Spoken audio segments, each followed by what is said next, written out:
How has COVID-19 affected nightlife industry in New York City? There's literally nothing open.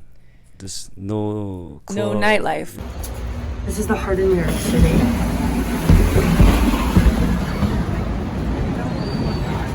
Hi guys, I'm back. I haven't made one of these in a while. Update on me.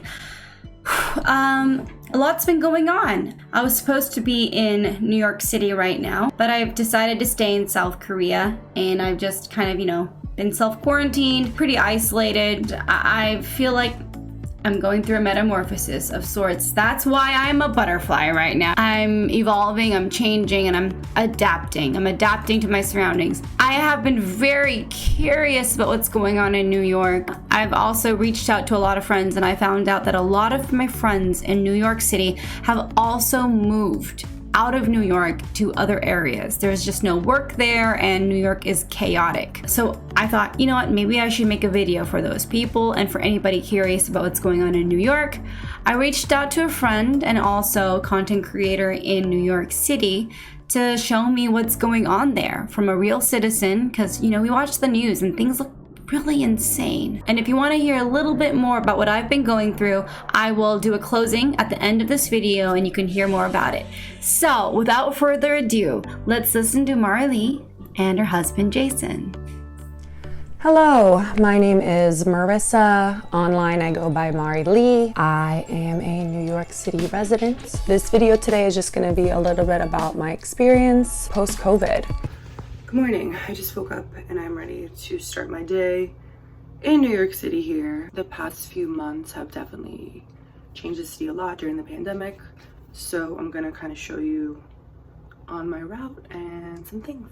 March 16th, 2020 is kind of when everything changed. I was working full-time for a corporate Fortune 500 company in luxury fashion industry. Also, I am an artist, I'm a DJ, and was freelance DJing at different nightclubs, bars, venues throughout New York City. Post-COVID, I am very fortunate and lucky that I was able to be working from home for my corporate job, and I am now back to working in person for that company.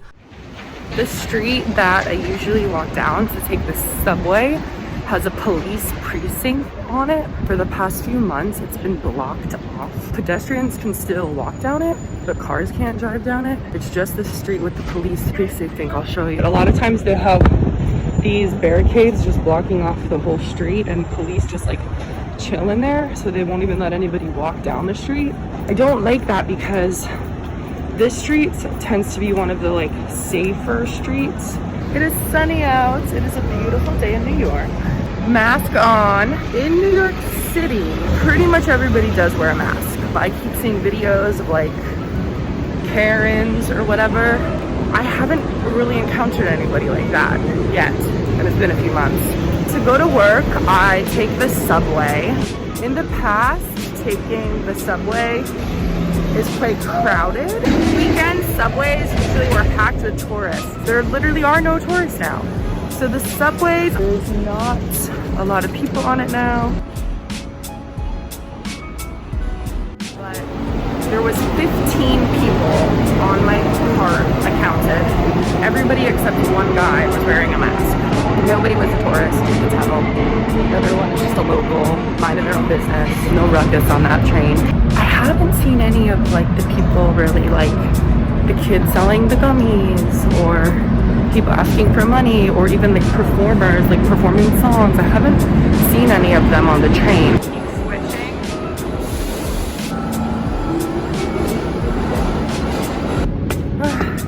I wish I can keep on this mask all day because it's comfortable, but I am going to work now where they have given us white masks to wear.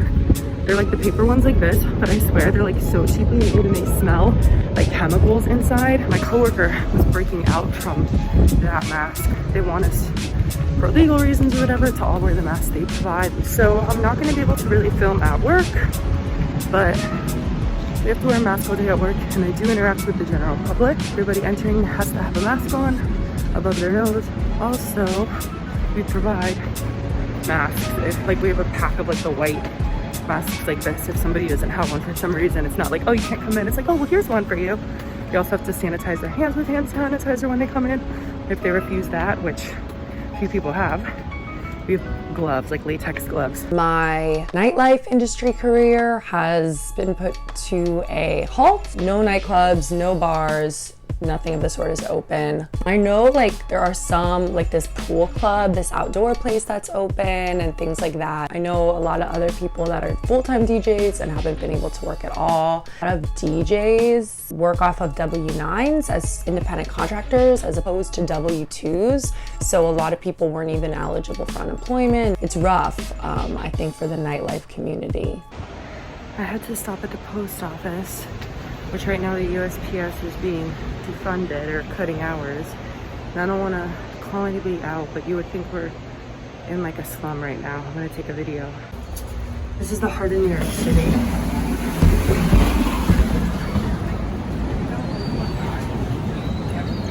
Looks like we're in a slum, and this is right by Penn Station.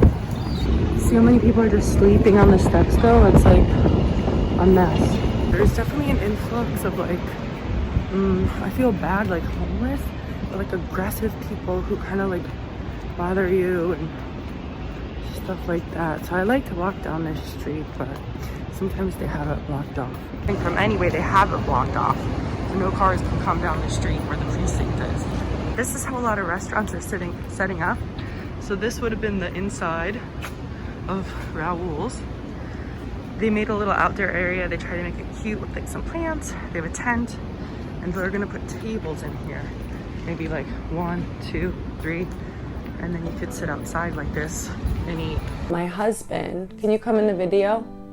He works in the nightlife industry as well. Say a couple words, just what you think about how nightlife has changed in New York since COVID. Why now? Just since COVID, like last time this year to this time this year. How has COVID-19 affected nightlife industry in New York City?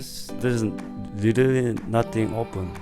There's no club. No nightlife. Nightlife is like clubs, bars, like not restaurant, like just nightlife. No bar, no clubs. So all the famous DJ looking for job. There's nothing to do. Everybody doing Twitch, YouTube. Like I guess DJs or artists that way are just trying to move their platforms online, and that's a category that I would fall into. But somebody like you who, you know, has a in-person nightlife industry, how has that affected you and your staff? Just everybody lose their job. Me too. It is now 7:30 p.m. and I am leaving work.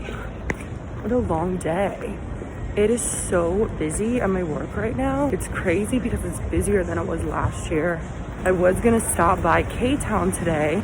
My husband is out there working in the street for the outdoor dining. Honestly, I'm so exhausted from work. I'm so tired. I just want to go home. Many restaurants and bars in SoHo are closed. This was open forever, the SoHo room. Shut down.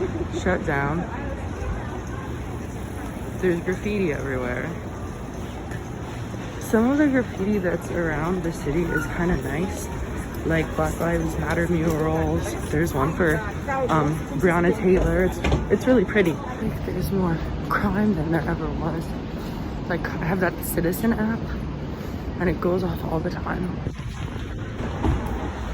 A lot of stores just shut down. It's really pretty. But again, this store is shut down. But I think this art's really beautiful. Now I'm doing something outdoor things. The law right now is you could be outdoors, outdoor dining they're calling it, but it's like food has to be included too. So anywhere you go, you cannot just be like, hey, I want a drink, or let's sit outside and get a cocktail. You have to order food with it is the law.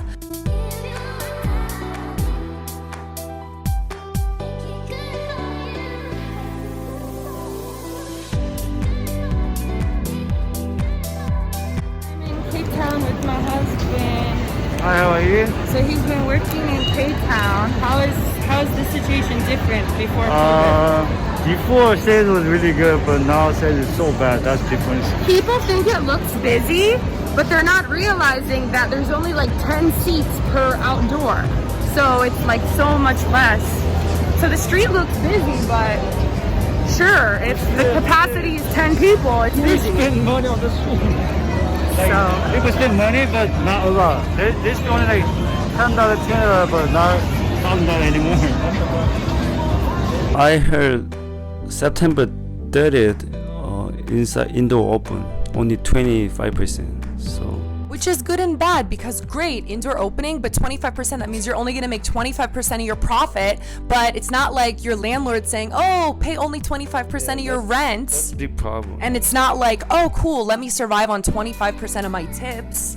So it's complicated. Look at this pretty lady.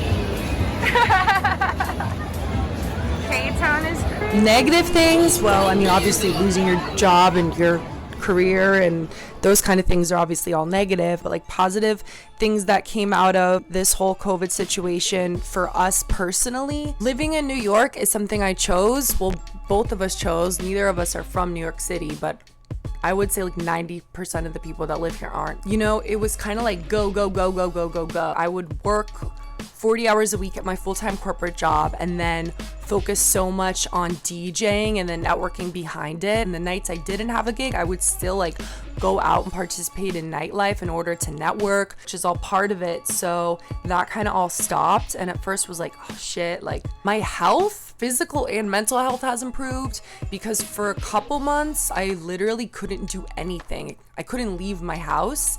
And while some people, I think not being able to leave their house drove them crazy, for me, it was a much needed reset button.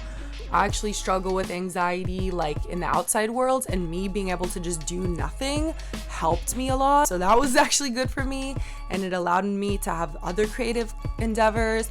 We started our own YouTube channel during quarantine. Check it out, Mari Lee channel. So I'm really focused on that right now. I actually studied film in school, and I used to do YouTube when I was in high school, actually, like the year it was made, 2005, 2006. You could also check out my high school channel, Bubba80.